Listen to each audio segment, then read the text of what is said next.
မင်္ဂလာပါရှင်ကျမတို့ team စစ်ကဖန်တီးထားတဲ့ QR တိုင်းကိုမိတ်ဆက်ပေးကြပါမယ်။စားသောက်ဆိုင်တွေလူစီကားတဲ့အချိန်မှာ customer တွေက menu ကိုစောင့်ရတယ်။ order တင်ဖို့စောင့်ရတယ်။နောက်ဆုံးဘေးရဖို့လည်းထပ်စောင့်ရပြန်ပါတယ်။တခါတလေစပွဲတို့တယောက်ကိုခေါ်ရဖို့ကဗန်ဒီဖြိုး concept လက်မှတ်ရဖို့ထက်တောင်ပိုခက်နေတယ်လို့ပါပဲ။ဝန်ထမ်းတွေဘက်မှလည်း order လိုက်ကောက်မိဖို့ကြောင့်ကိုပြန်ဖို့ table တွေစစ်နဲ့အလုပ်တွေရှုပ်ထွေးနေပါတယ်။ဒါဆိုရင်ဒီလုပ်ငန်းစဉ်တစ်ခုလုံးကိုQR code တစ်ချက် scan လုပ်ရုံနဲ့ပိုလွယ်အောင်လုပ်နိုင်မယ်ဆိုရင်ကိုဟုတ်ပါတယ်အဖြေကတော့ QR တိုင်းပါ QR တိုင်းဟာ customer ရဲ့ order စတင်တဲ့အချိန်ကနေ payment ပြီးဆုံးတဲ့အထိလုပ်ငန်းစဉ်တစ်ခုလုံးကို customer, kitchen staff, waiter, cashier, manager နဲ့ restaurant owner တို့အကြားချိတ်ဆက်ပေးထားတဲ့ QR based restaurant ordering platform ဖြစ်ပါတယ် customer က app download လုပ်စရာမလိုပဲ QR code တစ်ချက် scan လုပ်ရုံနဲ့ menu ကြည့်နိုင်တယ် order တင်နိုင်တယ် order အခြေအနေကိုအချိန်နဲ့တပြေးညီသိနိုင်ပြီးပြန်တော့မယ်ဆိုရင် bill ကိုလည်း system ကနေတိုက်ရိုက်တောင်းခံနိုင်ပါတယ် QR ordering system ကိုကမ္ဘာပေါ်မှာကျမတို့အဖွဲ့က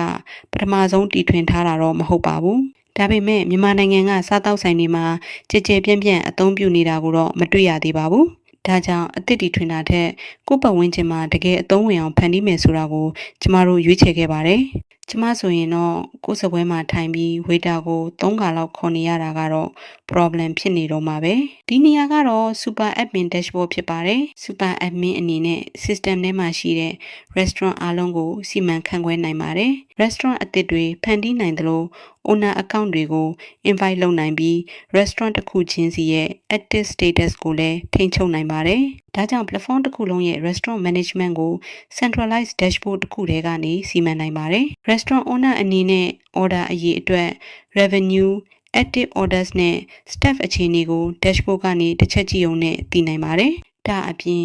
menu table နဲ့ staff တွေကိုလည်းတနေရာထဲကနေစီမံခန့်ခွဲနိုင်ပါတယ် menu management မှာ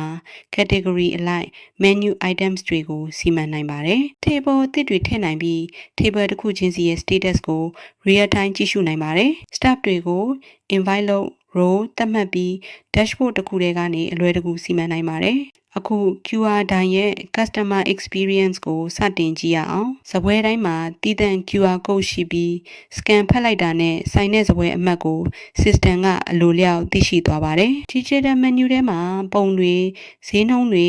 availability တွေကိုဓာတ်ရိုက်ကြည့်နိုင်လို့ဒီနေ့ဘာရလဲမေးတဲ့အခါ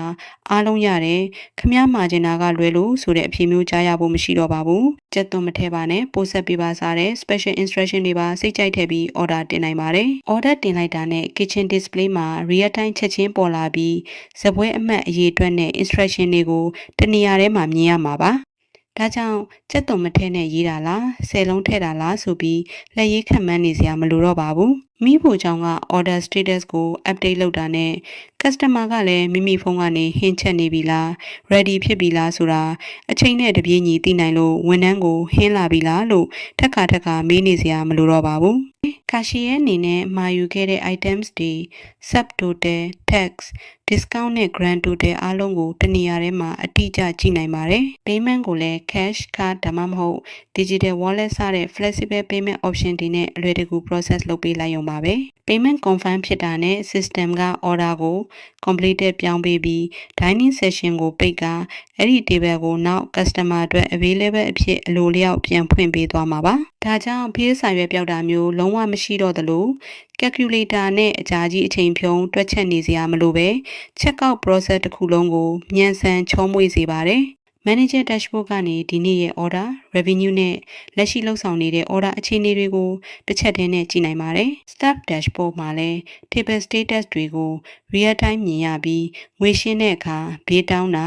payment ဖြတ်တာတွေကိုတနေရာထဲမှာလုပ်ဆောင်နိုင်ပါတယ်ဘေးပြောက်တာ calculator နဲ့အကြာကြီးတွက်နေရတာမျိုးမရှိတော့ပါဘူး QR တိုင်းရဲ့ front end ကို Next.js app router backend ကို Supabase နဲ့တိစောက်ထားပါတယ် data တွေကို PostgreSQL မှာတင်စီပြီးစနစ်ကျတဲ့ user access control အတွက် Supabase auth JWT နဲ့ role level security policies တွေကိုသုံးထားပါတယ် customer က order တင်လိုက်တာနဲ့ kitchen နဲ့ staff dashboard တွေမှာဓာတ်ရိုက်ပြသနိုင်ဖို့ Supabase real time web sockets ကိုအသုံးပြုထားသလို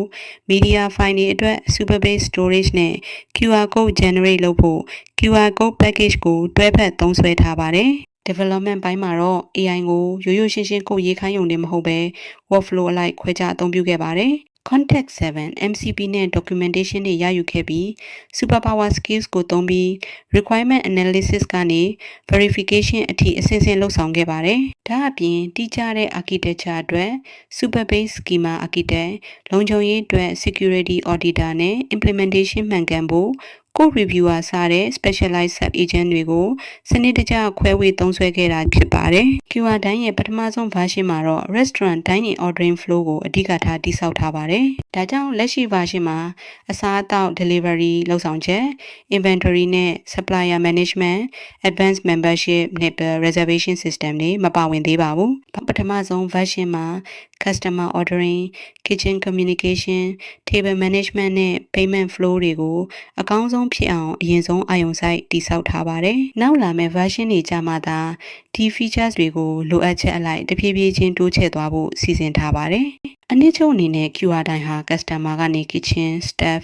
cashier manager နဲ့ restaurant owner အထိ dining journey တစ်ခုလုံးကို system တစ်ခုတည်းနဲ့ချိတ်ဆက်ပေးနိုင်တဲ့ solution ဖြစ်ပါတယ်။စားသောက်ဆိုင်ရဲ့လုပ်ငန်းစဉ်တွေကိုပုံမမြန်ဆန်တိကျပြီးထိရောက်စေသလို customer experience ကိုလည်းပုံမကောင်းမွန်စေပါတယ်။အဆုံးထိကြည့်ရှုပေးတဲ့အတွက်ကျေးဇူးအများကြီးတင်ပါတယ်ရှင်။